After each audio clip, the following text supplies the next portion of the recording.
ሰላም ሰላም ናይ ዩኒቱብ ተኸታተልቲ ከመይ ኒአኹም ከመይ ትኾኑ?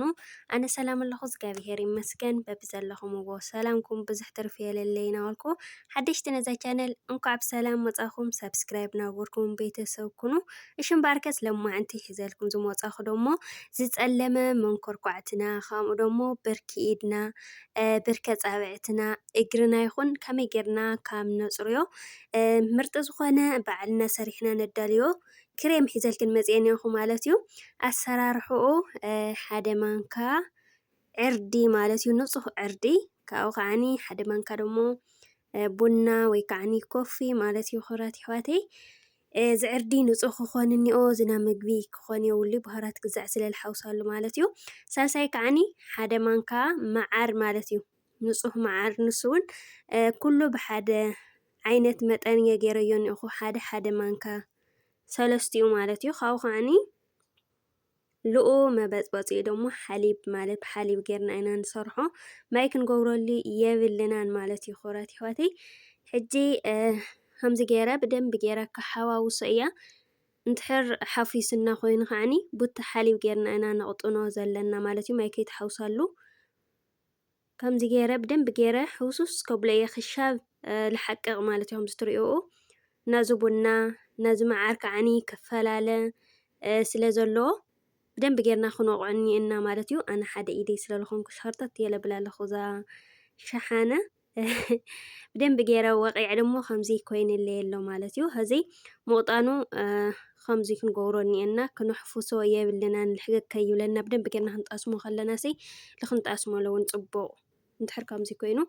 ሕዚ ደሞ ጨጉረይ ተሸፊነ ክንገብር ከለና ከምዚ ዓይነት ቆማጥ ክዳን ተገበርና ይምረጽ ምክንያቱ ነዊሕ ኢዱ እውን ክንገብረ ይንኽእል ላኡዶ ክንጣስሞ ወላ ናብ ነፍስና ማለት እዩ ብዝኾነ ከምዚ ዓይነት ክንክደን እኒአና ካብኡ ከዓኒ ጻዕዳ ክኾን የብሉ ትኽዳንና ማለት እዩ ላኡ ከይዕይነልና እሞ ምልቃዕ ከይኣብየና እዩ ብኻሊእ ይኾነይ ከምዚ ዓይነት ሕብራዊ ክኾን እኒአዎ ወይ ከዓኒ ብታሕቲ ዝኾነ ጨርቂ ክትገብራ ትኽእላ ኢኽን ማለት እዩ ሕዚ ላውዙ መንኰርካዕተይ ደንቢ ጌረ ክጣስሞ እየ ላውዚ ዓሚቑና መንኰርካዕትና እኒኦ ከዓኒ ማለት እዩ ብደንቢ ጌርና ክንገብረሉ እኒአና ላው ኩሉ ማለት እዩ ካብኡ ከዓኒ ላውዚ ብርኪ ኢድናለ ኣብኡ ከለና ላውዚ ጻብዕትና ክንገብረሉ ኢና ማለት እዩ ቀስ ኣቢላ ከምዚ ሕዚ ማሳጅ ግብር ከብሎ እየ ድርዝ ከብሎ እየ ማለት እዩ ኹራት ኣሕዋተይ ስዒድና ጥስም ኣቢልና ስቕሎ ይኮንስ ንእሽተይ ክነማስሎ እኒአና መሳጅ ክንገብሮ እኒአና ማለት እዩ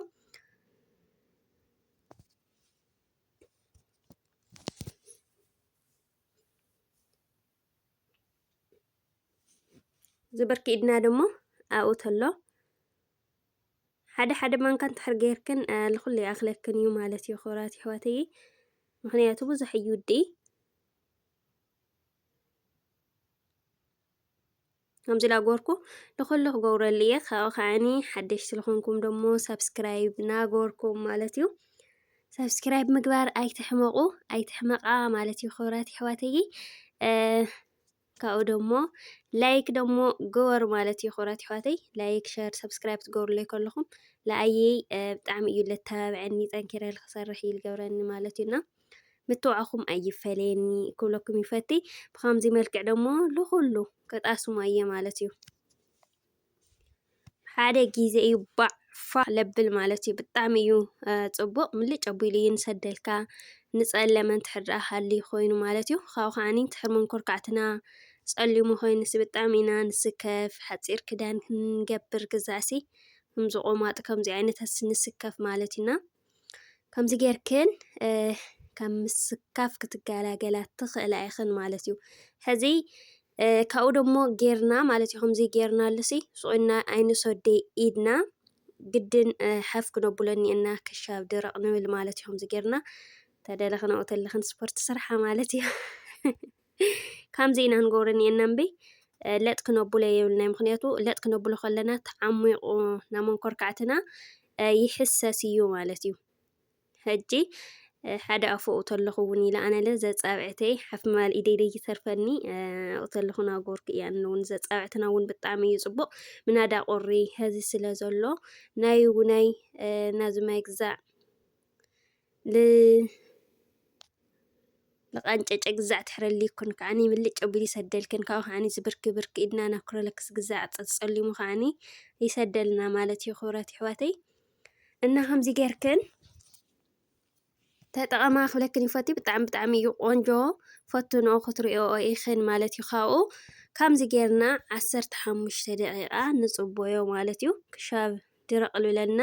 ብደንቢ ጌርና 15 ደቂቕ ግድን ንፅበዮ ማለት እዩ ክብረት ኣሕዋተይ 20 ደቂቕ ትኾነ እውን ፀገም የብሉ ግን ካብ 15 ደቂቕ ክውሕድ የብሊ ማለት እዩ ካብኡ ከዓኒ ኢድክን ለጥ ከተብልኦ የብልኽኒ ከምዚ ትገብሮ እኒአክን ማለት እዩ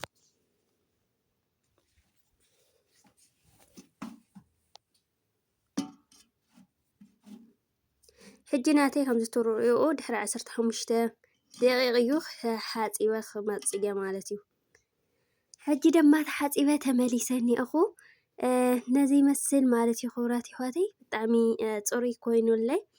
እና ከምዚ ጌርክን ክትጥቀማ ትኽእላ ኢኽን ብሓደ ግዜ እዩ ባዕ ለብለልካ ዋላ ዝብርኪ ኢድካ ኩሉ ማለት እዩ ኣነ ብጣዕሚ እዩ ደስ ዝብለኒ ከምዚ ክገብር ከለኹ ማለት እዩ ካብ ሓፂር ክዳን ንምኽዳን ከዓኒ ብሰንኪ መንኮርካዕትና ፀሊሙ ኢልና ንሓድጎ ነበርና ከም ደለናዮ ዓይነት ክዳውንቲ ንኽደን ማለት እዩ እና ክብራት ኣሕዋተይ ናይ ሎማዓንቲ መደበይ እዚኣ እያ ትመስል ነይራ ማለት እዩ ሕፅር ዝበለት እያ ክሻብ ብኻሊእ መደብ ንመፅእ ደሞ ሸር ላይክ ሰብስክራይብ እናገበርኩም ኣተዋውዕኒ ኩለኩም ይፈቲ ኣነ ደሞ ንዓኻትኩም ይጠቅም እዩ ዝገበርክዎ ሒዘልኩም ክመፅእ እየ ክሻብ ሽዑ